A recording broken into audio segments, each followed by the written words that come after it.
Dios les bendiga, amados hermanos. Les saluda a su hermano en Cristo, Manuel de Panamá para el mundo.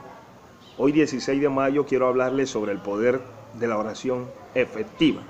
Para ello vamos al Evangelio de San Mateo, capítulo 14, los versos 30 y 31. Honrando al Padre, al Hijo y al Espíritu Santo. Pero al ver el fuerte viento, tuvo miedo y comenzó a hundirse y dio voces diciendo: Señor, sálvame. Al momento Jesús, extendiendo la mano, asió de él y le dijo: hombre de poca fe, ¿por qué dudaste? Observemos, amados hermanos y amigos que me escuchan, que Jesús, antes de despedir a la multitud, envió a los discípulos a que cruzaran a la otra ribera en una barca. Después que él despide a la multitud, él se va a orar. Y cuando él va a orar, está solo. Toda la noche empezó a orar desde las 6 de la tarde hasta la cuarta vigilia. Estaríamos hablando que aproximadamente 4 de la mañana, toda vez que la primera vigilia comienza a las 6 de la tarde y acaba a las 9 de la noche. La segunda vigilia, judía, estamos hablando judía, la romana se divide en 2 partes, la judía en 4 partes. La segunda comienza desde las 9 de la noche hasta la medianoche. Y de la medianoche hasta las 3 de la mañana es la tercera parte. Dice que él se levantó a la cuarta parte. Podemos decir que después de las 3 de la mañana, 4 o 5 de la mañana, el Señor termina su oración y va rumbo a donde están los discípulos. Pero dice la Escritura, alabado sea el Señor, que los discípulos, viendo andar sobre la mar, se turbaron diciendo que era un fantasma, tuvieron miedo. Todos los apóstoles del Señor pensaban que Jesús era un fantasma, porque nunca en la historia habían visto un hombre, o su uso de razón no le llegaba, a ver un hombre caminando sobre las aguas. Eso nunca nadie lo había hecho en la historia. Observemos. Pero enseguida Jesús les habló y le dijo: tengan ánimo, soy yo. Tranquilos, no se preocupen, yo no soy ningún fantasma. Yo soy vuestro maestro. Alabado sea el nombre del Señor. Entonces Pedro, aquí vengo a la oración efectiva. Entonces Pedro dijo: Señor, si eres tú, manda que yo vaya sobre las aguas. Aquí Pedro le está haciendo una petición a nuestro Señor Jesucristo. Por eso que nosotros nunca debemos dudar en hacerle petición a nuestro Señor Jesucristo, siempre y cuando sean parte del propósito y del plan de Dios. Dios accederá a vuestra petición, tenemos que estar claro eso. Y dice el apóstol Pedro, alabado sea el nombre del Señor, a su petición, Jesús le dijo: ven. Y descendiendo Pedro, alabado sea el nombre del Señor, descendiendo Pedro, bendito sea el nombre del Señor, dice la Escritura, aleluya, que Pedro andaba sobre las aguas para ir a Jesús. ¡Wow! Nadie en la historia, aparte de nuestro Señor Jesucristo, tuvo la capacidad de caminar sobre las aguas. Y aún recordemos que había una gran tormenta. Observen en el versículo 24. Y la barca estaba en medio del mar y azotada por las olas porque los vientos eran contrarios.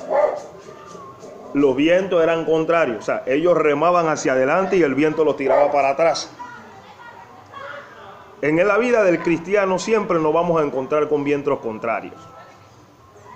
Pero eso no quiere decir que el Señor no nos está viendo, que nosotros estamos remando y remando y remando. Y por otro lado tenemos vientos contrarios que nos hacen retroceder hacia atrás, las pruebas, las dudas, los problemas, el diablo y todas las cosas que puedan hacernos retroceder sobre la fe en Cristo. Pero el Señor está viendo que estamos remando. Los discípulos, la palabra no dice que los discípulos dejaron de remar. Ellos siguieron remando. Observemos que cuando Pedro empieza a andar sobre las mares, dice la palabra en el verso 30, pero Pedro, al ver fuerte viento, tuvo miedo y comenzándose a hundir, dio voces diciendo: Señor, sálvame. Si usted observa el versículo 24, los vientos eran contrarios, pero ahora los vientos se incrementaron, la fuerza aumentó. No era que cuando el Señor venía caminando la cosa estaba calmada, falso, porque cuando usted vea los últimos versículos se percatará que cuando el Señor sube a la barca es cuando todo se calma. O sea que los vientos eran contrarios, pero los vientos se incrementaron. O sea que las pruebas se incrementarán, el ataque del diablo se incrementará, porque mientras nosotros perseveramos y creemos y queremos echar para adelante con la ayuda de Dios, y más con lo que estamos viendo en estos días, el diablo se va a agigantar. Pero tranquilo, si ya pudiste caminar 1 mes, 2 meses, 3 meses en la fe, 4 meses, 1 año en la fe, sigue caminando. Que aunque a veces sientas que te vas a hundir, ahí viene el poder de la oración efectiva. El Señor dice la palabra de Dios, aleluya, en el versículo 30, comenzó a hundirse y dio voces, Señor, sálvame. Pedro no tenía tiempo para hacer una oración kilométrica, no tenía tiempo para hacer una oración adornada, una oración bonita. No, aquí no había tiempo. Hay momentos en nuestra vida que no hay tiempo para hacer una super oración. Simplemente basta con una palabra sincera. Sálvame. ¿Y por qué digo que es una oración efectiva? Porque Pedro pudo haber mirado atrás y decirle a Juan, a Jacobo, ayúdenme, tírenme la soga, tírenme la cuerda. Pero él no clamó al hombre. Él no clamó ayuda de los hombres. Él no clamó ayuda a su circunstancia o su habilidad. Clamó a Jesucristo. Y es lo que debiera hacer todo creyente en estos días. Hoy día enfrentamos un enemigo. ¿Y quién más que nos puede salvar que Jesucristo? No hay tiempo para hacer oraciones superficiales. Hay tiempo para hacer una oración como la de Pedro. Sálvame, Señor. Automáticamente vino la respuesta. ¿Cuál fue la respuesta? El Señor extendió las manos. La mano del Señor está con su iglesia. Dios tiene cuidado de nosotros. Pero también vino la reprensión. Hombre de poca fe, ¿por qué dudaste? Aquí muchos han interpretado que la reprensión del Señor hacia Pedro fue porque no creyeron. No. Jesús no es loco. Jesús vio que los discípulos no se rindieron, estaban batallando todas las noches. Mientras Jesús oraba, los discípulos estaban peleando en la mar. O sea, mientras Jesús oraba, el diablo estaba atacando a la iglesia.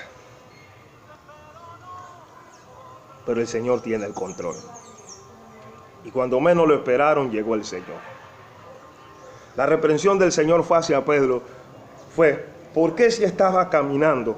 Estabas viendo los vientos, porque vuelve a claro, los vientos no se habían calmado. Estabas viendo los vientos, las pruebas, las luchas, la dificultad. ¿Por qué dudaste de repente, Pedro? ¿Por qué dudaste si los vientos estaban fuertes? ¿Por qué dudaste? Porque el problema se te puso más complicado, dudaste. Pero qué bueno que Pedro reconoció una vez más y dijo, sálvame, Señor. Aclaro, no pidió ayuda a los hombres, no pidió ayuda a su fuerza, pidió ayuda al que todo lo puede. Y es lo que debiéramos hacer tú y yo en estos días. Concluyo. Y cuando ellos subieron a la barca, se calmó el viento. Ahí está. Los vientos no se habían calmado antes de que Pedro empezó a caminar. Al contrario, cuando empezó a caminar se incrementaron. Pero cuando él hizo una oración eficiente, eficaz, el Señor lo ayudó. Y cuando subieron a la barca, todo se calmó.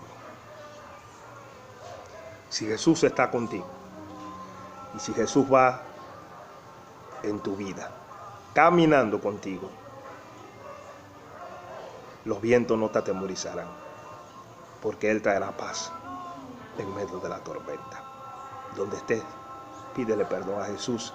Dile, Señor, perdóname, porque yo he pecado. Y reconozco que sin ti nada soy y nada puedo hacer. Amén.